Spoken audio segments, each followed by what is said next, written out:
नमस्कार, आप सभी का स्वागत है एक बार फिर से। हम मध्य प्रदेश के इतिहास की लगातार सीरीज़ को जो है जारी किए हुए हैं, जिससे इसके पूर्व जो है हमने मध्य प्रदेश के पुरापाषाण कालीन जो है इतिहास के बारे में जानकारी प्राप्त की थी। उसके बाद जो है अब हम जैसे भारत के इतिहास में सिंधु घाटी सभ्यता के इतिहास के बारे में जो है सिंधु घाटी सभ्यता के बाद जो है वैदिक सभ्यता जो है आती है। अब हम मध्य प्रदेश का जो है इतिहास पढ़ रहे हैं, तो मध्य प्रदेश में जो है वैदिक युग और उसके वैदिक युग की कालीन जो राजा हुए और कौन कौन से वंश हुए उनके बारे में आज जो है विस्तृत रूप से जानेंगे। मध्य प्रदेश में पहले वैदिक युग के बारे में जान लेते हैं। तो वैदिक युग जो था, जो सिंधु घाटी सभ्यता की समाप्ति के बाद भारत में आर्यों का आगमन होता है। जैसा कि हम सभी जानते हैं कि आर्यों का आगमन जो है मध्य एशिया से माना जाता है। ये जो कथन है मैक्स मुलर साहब का है, जिसमें बताया है कि जो आर्यों का जो आगमन था वो मध्य एशिया से हुआ था। आर्य जो प्रारंभ में आकर बसे थे, तो वो भारत का उत्तरी क्षेत्र था, उत्तरी भारत में, जैसे हम आज वर्तमान में पंजाब के नाम से जानते हैं। और आर्य उस समय जिस स्थान पर बसे थे उसे हम जो है सप्तसेंधव प्रदेश के नाम से जानते हैं। सप्तसेंधव प्रदेश ये 5 नदियों का क्षेत्र था, और यहाँ पर जो नदियाँ थी सिंधु, सतलज, रावी, ब्यास, उनका जो दोहा वाला जो क्षेत्र था, जो कि जलोढ़ मिट्टी के कारण अधिक उपजाऊ था, तो आर्यों का जो निवास स्थान हुआ वो सप्तसेंधव प्रदेश हुआ। इसके बाद जो है अब क्वेश्चन अराइज होता है कि मध्य प्रदेश में जो है आर्यों का किस तरह कहाँ से संबंध जो है आर्यों का आगमन माना जाता है कि मध्य प्रदेश में। अब क्वेश्चन पूछा जाएगा कि ऋग्वैदिक सभ्यता का संबंध किस ऋग्वैदिक सभ्यता का संबंध किस वैदिक सभ्यता। वैदिक सभ्यता को हम 2 प्रकार से बांटकर पढ़ते हैं, जिसमें एक ऋग्वैदिक और एक उत्तर वैदिक। अब यहाँ से क्वेश्चन कैसे अराइज होगा, पूछेगा कि मध्य प्रदेश का संबंध ऋग्वैदिक सभ्यता से रहा है या नहीं रहा है। तो मध्य प्रदेश का ऋग्वैदिक सभ्यता से जो है संबंध नहीं रहा है। मध्य प्रदेश का संबंध जो है उत्तर वैदिक काल में जो है आर्यों का जो विस्तार होता है मध्य प्रदेश में, और फिर कुछ जानकारी के बाद जो है हमें इसका संबंध मध्य प्रदेश में मिलता है कि आर्यों का विस्तार जो है मध्य प्रदेश के कुछ क्षेत्रों में भी पाया गया है। अब इसकी जानकारी हमें कहाँ से मिलती है, तो इसकी जानकारी जो है ऐतरेय ब्राह्मण ग्रंथ है, जिसके अनुसार मध्य प्रदेश के सतपुड़ा क्षेत्र में एक निषाद जनजाति रहती थी। ठीक है, तो इसका साक्ष्य के रूप में हम किसका रेफरेंस देंगे, तो ऐतरेय ब्राह्मण ग्रंथ से आर्यों का जो संबंध ऐसा माना जाता है कि इनका जो विस्तार था मध्य प्रदेश के सतपुड़ा क्षेत्र में भी था। आगे चलकर अगस्त ऋषि थे, जो कि उत्तर भारत से दक्षिण भारत में आकर रहने लगे थे, और इन्हीं के साथ एक कबीला रहता था। कबीले का नाम था यदु कबीला। बाद में इसी से यादव वंश का जो है फॉर्मेशन होता है। तो अगस्त ऋषि के साथ जो एक यदु कबीला था, इसका संबंध जो था वो आर्यों से था। ठीक है, और उत्तर वैदिक काल में ही जो है आर्यों का विस्तार जो था पंजाब सप्तसेंधव वाले प्रदेश से, वो लोग गंगा वाले क्षेत्र में जो है उनका विस्तार हुआ। जैसा कि आप जानते हैं कि गंगा और उसकी जो सहायक नदियों का जो क्षेत्र है वो भी अधिक उपजाऊ है।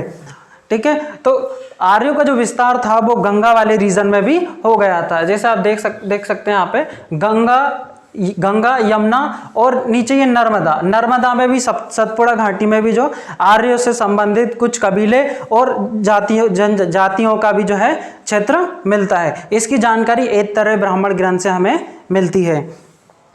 आगे देखते हैं, जिसमें हम देखेंगे कि जो वैदिक युग था, वैदिक युग जो प्रारंभ था वो तो 1500 से 600 BC तक माना जाता है, जब बुद्ध के समकालीन तक। तो इसमें हम देखेंगे कि इसका जो कालखंड था वो 2 परिवर्तन था, एक 1500 से 1000 BC तक, जिसमें हमारी ऋग्वैदिक सभ्यता थी, और फिर इसके बाद इनका जो है और आगे विस्तार होता 1000 से 600 BC तक। ये जो काल था एक उत्थान का काल था। इसी समय पे जो है लोहे का आविष्कार हो जाता है, कृषि और आर्थिक जो क्रियाएं हैं बहुत तीव्र गति से बढ़ने लगती है। अब क्वेश्चन अराइज होता है कि अब ये जो वंश है ये कहाँ से इनका जो उद्भव माना जाता है। अब इसकी कहानी इस तरह से है कि भारतीय जो हिंदू जो ग्रंथ हैं उनमें ऐसा बताया गया कि मनु नाम का एक व्यक्ति था और फिर मनु के पुत्र हुए और उन पुत्रों के द्वारा फिर जो वंश स्थापित किए गए वो जो पूरे भारत में फिर उन वंशों का जो है विस्तार हुआ है। अब कुल मनु एक तरीके से उपाधि थी, ये मनु जो थी एक उपाधि थी और ऐसे कितने मनु हुए तो ऐसे 14 मनु हुए कुल, जिनमें से एक थे 7वें मनु जिनका नाम था वेवस्त। इनको ऐसा माना जाता है, हिंदू पुराणों में ऐसा कहा गया है कि जो 7वें मनु थे ये संसार के प्रथम पुरुष थे। इनको हम स्वयंभुव भी कहते हैं। स्वयंभुव यानी जिसका जन्म स्वयं हुआ, जो स्वयं से उत्पन्न हुआ, तो इसी कारण इनको जो है स्वयंभुव भी कहा गया है। अब इनकी पत्नी थी शत्रुपा। मनु और शत्रुपा ऐसा हिंदू ग्रंथों में ऐसा कहा गया है कि ब्रह्मा जी के द्वारा इनका जन्म हुआ है, मनु और शत्रुपा।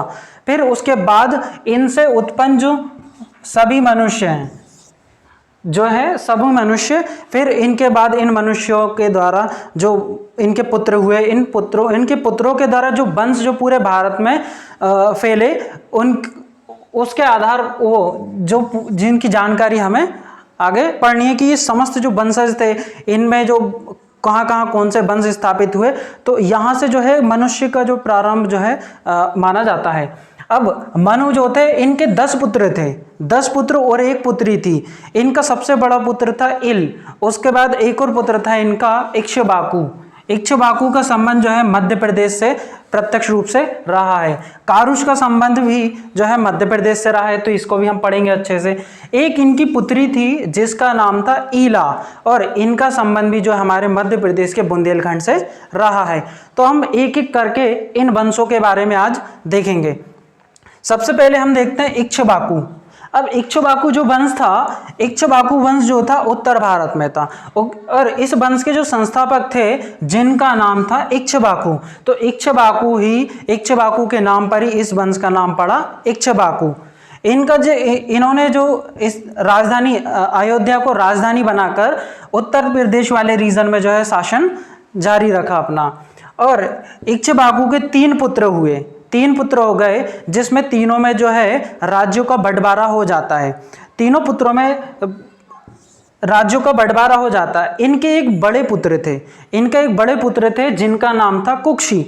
अब जो बड़ा पुत्र होता है तो पिता के बाद वही उत्तराधिकारी बनता है, तो स्वाभाविक सा है कि कुक्षी का शासन कहाँ पर रहा होगा, तो अयोध्या में। पिता के बाद जो है कुक्षी वहाँ पर शासन करता है अयोध्या वाले रीजन में। इसकी जो राजधानी थी वो अयोध्या ही थी, ठीक है। अब कुक्षी के जो वंशज थे जिसमें सगर हुए, सगर के बाद रघु के बाद अज के बाद फिर जो हम भगवान राम, उनके पिता दशरथ, और उन सब का जो संबंध था वो इसी वंश से था, इक्ष्वाकु वंश के थे। और उनकी जो पीढ़ी का जो क्रम था वो इस प्रकार है। फिर एक इनके पुत्र थे जिनका नाम था दंडक। इनके ही किसके, इक्ष्वाकु के एक पुत्र थे जिनका नाम था दंडक का शासन जो था मध्य प्रदेश के छत्तीसगढ़ वाले रीजन में था, जो कि मध्य प्रदेश का ही भाग था, ठीक है। तो इसका संबंध मध्य प्रदेश से रहा है। तो मध्य प्रदेश के छत्तीसगढ़ के जो घने जंगल है जिनको हम दंडकारण्य के नाम से जानते हैं, तो ये इक्ष्वाकु वंश के दंडक राजा के नाम पर यहाँ के जंगलों को जो है दंडकारण्य के जंगल कहा जाता है, जो कि छत्तीसगढ़ के बस्तर जिले में विस्तृत हैं। तो दंडक का संबंध कहाँ से था, तो मध्य प्रदेश के दंडकारण्य वाले क्षेत्र में था। अब इसके बाद दंडक के बाद फिर एक राजा बनते हैं जिनका नाम है मानधाता। क्या नाम है, मानधाता। दंडक के बाद मानधाता राजा बनते हैं। ये इक्ष्वाकु वंश के महान और चक्रवर्ती राजा थे। कौन, मानधाता। अब मानधाता एक चक्रवर्ती राजा थे और शक्तिशाली राजा थे। इनने अपने साम्राज्य का विस्तार किया, ठीक है। फिर इनके 3 पुत्र थे, तीनों पुत्रों में जो है राज्यों का बंटवारा हो जाता है, ठीक है। अब इनके एक एक पुत्र के बारे में हम देखते हैं। क्या थे? तो इनका एक पुत्र था जिसका नाम था पुरुकुत्स। तो पुरुकुत्स के पिता का नाम क्या है? मानधाता। और ये किस वंश के हैं? तो ये इक्ष्वाकु वंश के ही हैं। इक्ष्वाकु ही राजा, कौन? मानधाता। मानधाता का पुत्र कौन हुआ? पुरुकुत्स हुआ। अब मानधाता के जो अच्छे संबंध थे वो उत्तर भारत के नाग राजाओं के साथ अच्छे संबंध थे। तो जब गंधर्वों ने नाग शासकों पर आक्रमण कर दिया था, तो नाग शासकों ने मानधाता से कहा कि आप हमारी मदद कीजिए। तो मदद के लिए, उनकी सहायता के लिए मानधाता ने अपने पुत्र पुरुकुत्स को जो है नाग शासकों की सहायता के लिए भेजा। क्यों? क्योंकि गंधर्वों ने नाग शासकों पर आक्रमण कर दिया था। और युद्ध जीतने के बाद नाग शासकों ने पुरुकुत्स की वीरता से खुश होकर अपनी एक पुत्री जिसका नाम था रेबा का विवाह पुरुकुत्स के साथ कर दिया जाता है। अब पुरुकुत्स जो है रेबा को नर्मदा की उपाधि देते हैं और इसी के नाम पर जो है हम नर्मदा को आज रेबा और नर्मदा के नाम से जानते हैं। ये कौन था? तो मानधाता का पुत्र था पुरुकुत्स। इसने उत्तर भारत के नाग शासकों की सहायता के लिए अपने बेटे को भेजा था। किसने? मानधाता ने। आगे चल के इसका एक और पुत्र था जिसका नाम था मुचकुंद अपने पिता के नाम पर जो है मध्य प्रदेश के वर्तमान में खंडवा जिले में मानधाता नगरी की स्थापना करता है। कौन? मानधाता का पुत्र था मुचकुंद, जो कि अपने पिता के सम्मान में मध्य प्रदेश के खंडवा जिले में मानधाता नगरी की स्थापना करता है। तो हमने इस प्रकार देखा कि इक्ष्वाकु वंश, इक्ष्वाकु इसका संस्थापक इक्ष्वाकु रहा, इसकी राजधानी अयोध्या थी, इसके 3 पुत्र हुए। एक बड़ा पुत्र था जिसका नाम कुक्षी था। कुक्षी का शासन कहाँ था? तो उत्तर भारत में ही पिता के बाद जो है उत्तराधिकारी बना कुक्षी। इसका शासन भी अयोध्या में ही था। ठीक है। फिर हमने देखा कि दंडक, इसका एक पुत्र था दंडक का शासन जो था दंडकारण्य वाले क्षेत्र में रहा। ठीक है। दंडक के बाद जो है मानधाता राजा बनते हैं। मानधाता एक महान और चक्रवर्ती राजा थे। इनके 3 पुत्र थे जिनमें से 2 का संबंध मध्य प्रदेश से प्रत्यक्ष रूप से रहा है, जिसमें पुरुकुत्स का देखा हमने। पुरुकुत्स ने जो था नाग शासकों की सहायता की और उसका विवाह रेबा से हो जाता है और रेबा को जो है नर्मदा की उपाधि दी जाती है और इसी के नाम पर नर्मदा का नाम नर्मदा पड़ता है। ठीक है। इसके बाद जो है मानधाता का एक और पुत्र था मुचकुंद। तो ये मुचकुंद क्या करता है? अपने पिता के सम्मान में खंडवा में मानधाता नगरी की स्थापना करता है। तो ये जो वंश थे, हमने किसके बारे में पढ़ा अभी? इक्ष्वाकु वंश के बारे में। इक्ष्वाकु वंश, इक्ष्वाकु स्वयं इसका संस्थापक था, कुक्षी, फिर दंडक के बाद मानधाता का पुत्र जो था पुरुकुत्स के बाद मुचकुंद। तो इस प्रकार जो है हमने इक्ष्वाकु वंश और उसके बारे में, उनके जो राजा हुए उनके बारे में देखा। ठीक है। अब हम देखते हैं दूसरा वंश जो है कारुष वंश। तो कारुष वंश का मध्य प्रदेश में कहाँ संबंध है? तो कारुष वंश का संबंध जो था मध्य प्रदेश के पूर्वी बघेलखंड वाले रीजन में जो था इसका शासन था। ठीक है। तो इसका ज़्यादा इंपॉर्टेंट नहीं है, बस इसका रीजन और क्षेत्रीय जो है जानना महत्वपूर्ण है। तो कारुष वंश का संबंध कहाँ रहा है? तो मध्य प्रदेश के पूर्वी भाग, जिसे हम बघेलखंड के नाम से जानते हैं, तो कारुष वंश का संबंध बघेलखंड में रहा है और इस वंश का संस्थापक स्वयं कारुष ही था। ठीक है। अब एक और था, कौन? इनकी जो पुत्री थी ईला, मनु की एक पुत्री थी ईला, जिसे हम एल के नाम से भी जानते हैं। अब ईला का विवाह जो था सोम या चंद्र नामक व्यक्ति से होता है। इसका संबंध कहाँ था? तो इसका संबंध जो था मध्य प्रदेश के बुंदेलखंड वाले रीजन पे था। अब ईल का विवाह इस सोम या सोम चंद्र से हो जाता है, इसी कारण जो है चंद्र वंश को हम एल साम्राज्य के नाम से भी जानते हैं। आगे चल के इनका एक पुत्र होता है जिसका नाम था पुरुरवा का विवाह किससे होता है? उर्वशी से होता है। ठीक है। और इसका जो शासन था वो बुंदेलखंड में रहा है। हम आगे चल के देखेंगे कि जो अपना चंदेल वंश होता है तो उनका संबंध कहीं ना कहीं इनसे रिलेट करके बताया जाता है। तो पुरुरवा का संबंध कहाँ से था? बुंदेलखंड से। ये किस वंश के राजा थे? तो ये चंद्र वंश के राजा थे। इनके पिता का नाम सोम या चंद्र था। ठीक है। जिसका विवाह ईला से होता है। अब इसके जो पुत्र थे, इसके 2 पुत्र थे, आयु और अमावस। तो इनके बारे में हमें ज़्यादा नहीं जानना क्योंकि इनका संबंध मध्य प्रदेश से नहीं रहा। अब चंद्रवंश की तीसरी पीढ़ी में एक राजा हुए जिनका नाम था ययाति। क्या नाम था? ययाति। ठीक है, चंद्रवंश की तीसरी पीढ़ी में एक राजा हुए जिनका नाम था ययाति। अब ययाति के 5 पुत्र थे, इनकी 2 रानियां थी, उनके ये पुत्र थे 5। तो वो हमारे हिसाब से वो जो है ज़्यादा इम्पोर्टेंट नहीं है। तो इसके जो 2 पुत्र थे जिनका संबंध मध्य प्रदेश के इतिहास से संबंध रहा है, तो उनके बारे में देखेंगे। इसके एक पुत्र का नाम था यदु और एक का नाम था पुरु। पूछ सकते हैं कि यदु और पुरु का संबंध किस वंश से है? तो चंद्रवंश। ठीक है, ये ययाति के पुत्र थे। ययाति के पुत्र कौन? यदु और पुरु। अब यदु के 2 पुत्र थे, यदु के 2 पुत्र हुए, एक का नाम था कोष्ट, और एक पुत्र का नाम था सहस्त्राजित। यदु के 2 पुत्र हुए जिनमें एक का नाम था कोष्ट और एक का नाम था सहस्त्राजित। अब जो कोष्ट के जो वंशज हुए उनको आगे चलकर जो है यादव वंशी कहलाए। क्या कहलाए? वो यादव वंशी कहलाए। और सहस्त्रजित के वंशज जो थे है वंश के, जो इसके जो वंशज थे वो है वंश के कहलाए। ठीक है, अब है वंश, अब मध्य प्रदेश का जो है वंश का प्रत्यक्ष संबंध रहा है, तो ये हमारे लिए बहुत इंपॉर्टेंट हो जाता है। तो ये जो है वंश था वो यदु वंश की ही एक शाखा थी और इसका संस्थापक जो था वो है था। ठीक है, तो है वंश का जो संस्थापक था वो स्वयं है था और यह एक यदु वंश की एक शाखा थी। ठीक है, अब है के बाद इसके बाद जो है माहिष्मत नामक व्यक्ति जो है राजा बनता है। यह इक्ष्वाकु वंश के शासक मुचकुंद को पराजित कर, जिसका शासन कहाँ था? खंडवा वाली रीजन में जिसका शासन था, अब वहाँ उसको खंडवा वाली रीजन पर अधिकार कर लेता है मुचकुंद को हराकर, और वहीं पर एक माहिष्मती नगरी की जो है स्थापना करता है। ठीक है, तो है वंश के संस्थापक हुए है जिसके बाद माहिष्मत राजा बनते हैं और ये इक्ष्वाकु वंश के राजा जिनका नाम था मुचकुंद और इनका शासन था खंडवा में।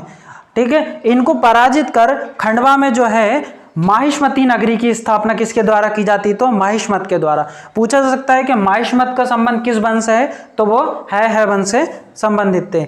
अब माहिष्मत के बाद जो है राजा बनते हैं कीर्तिवीर जो एक साम्राज्यवादी राजा थे, जो है अपने साम्राज्य का बहुत विस्तार करते हैं। फिर इसका एक पुत्र था जिसके बारे में बहुत कुछ कहा जाता है, जिनका नाम था सहस्त्रार्जुन या सहस्त्रबाहु। ठीक है, सहस्त्रबाहु किस वंश के थे पूछा जा सकता है, तो पूछा जाएगा कि सहस्त्रबाहु का संबंध जो था है वंश से था। अब सहस्त्रबाहु के बारे में हिंदू ग्रंथों में कुछ इसकी वीर गाथाओं को बताने के लिए कुछ बातें कही गई हैं। तो ये सब है वंश का जो सबसे शक्तिशाली राजा था। अब इसकी ऐसा बताया जाता है कि इसकी 1000 भुजाएं थी और इसने अपनी भुजाओं से जो है नर्मदा के पानी को रोक लिया था। और इसके बारे में कहा जाता है कि इसने लंकापति रावण को जो है बंधक बनाया था। ठीक है, और इसके बारे में कहा जाता है कि इसने जो है पृथ्वी को भी जीता था। तो सहस्त्रार्जुन इसकी वीर गाथाओं के लिए इसको याद किया जाता है और इसका संबंध किससे है? तो है वंश के राजा थे। ठीक है, अब है वंश के राजाओं के बाद सहस्त्रबाहु के बाद जो है जयध्वज जो है राजा बनता है, पर इसका कोई ज़्यादा इम्पोर्टेंट नहीं है। और फिर तालजंग हुआ, तालजंग का जो महत्वपूर्ण कुछ जानकारी प्राप्त नहीं होती है, किंतु इसके बाद तालजंग क्या इसका पुत्र था अवंती। ठीक है, अवंती किस वंश का राजा था? तो अवंती जो है वंश का राजा था। अब ये इंपॉर्टेंट हो जाता है क्योंकि इसका संबंध जो है मध्य प्रदेश से रहा है और अवंती के नाम पर ही मालवा का नाम अवंती पड़ता है। तो इसलिए पूछा जा सकता है कि किस वंश के राजा के नाम पर मालवा का नाम अवंती पड़ा? तो अवंती, जो कि अवंती है वंश के राजा थे। ठीक है, तो इस प्रकार हमने देखा के मनु के 10 पुत्र, जिसमें हमने इक्ष्वाकु वंश के बारे में देखा। इक्ष्वाकु में देखा हमने इक्ष्वाकु राजा हुआ, ठीक है। इक्ष्वाकु का सबसे बड़ा पुत्र था कुक्षी। कुक्षी के बाद हमने देखा कि दंडक का शासन जो था दंडकारण्य में था। दंडक के बाद मानधाता, इसी इक्ष्वाकु वंश के राजा बनते हैं मानधाता, ठीक है। इसके 2 पुत्र हुए, पुरुकुत्स, ठीक है, और एक का नाम था मोचुकुंद। तो पुरुकुत्स और मोचुकुंद का संबंध भी इक्ष्वाकु वंश से ही रहा है। फिर हमने इसके बाद देखा कारुष वंश। कारुष वंश का संबंध जो है मध्य प्रदेश के बाघेलखंड वाले रीजन में रहा है, ठीक है। फिर ईल का विवाह जो है सौम्य चंद्र नामक व्यक्ति से हो जाता है, जिसका संबंध जो है मध्य प्रदेश के बुंदेलखंड वाले रीजन पर था, ठीक है। फिर हमने उसके बारे में देखा कि पुरुरवा हुआ। पुरुरवा के बाद ययाति, फिर ययाति के 2 पुत्र हुए यदु और पुरु। यदु के जो वंशज थे, इसके 2 पुत्र थे, जिसका नाम कोष्ठ था और एक का नाम सहस्त्रजित था। फिर यदु के जो वंश है वो यादव वंश कहलाए। सहस्त्रजित के वंशज जो है वंश कहलाया। है वंश का संस्थापक स्वयं है था। फिर इसके बाद माहिष्मत बनता है, जो कि माहिष्मती नगरी की स्थापना करता है। फिर उसके बाद कीर्तवीर बनता है राजा। फिर उसके बाद उसका पुत्र सहस्त्रार्जुन होता है, ठीक है। इसके बारे में अपन ने देखा, इसकी वीरता के बारे में जो कथन कहे गए हैं। फिर इस वंश के अंतिम राजा थे अवंती, और अवंती के नाम पर ही मालवा का नाम अवंती पड़ता है। तो इस प्रकार जो है हमने वैदिक युग की जो सभ्यता थी और उसका संबंध मध्य प्रदेश के इतिहास से किस प्रकार रहा, आज हमने वो जाना। धन्यवाद।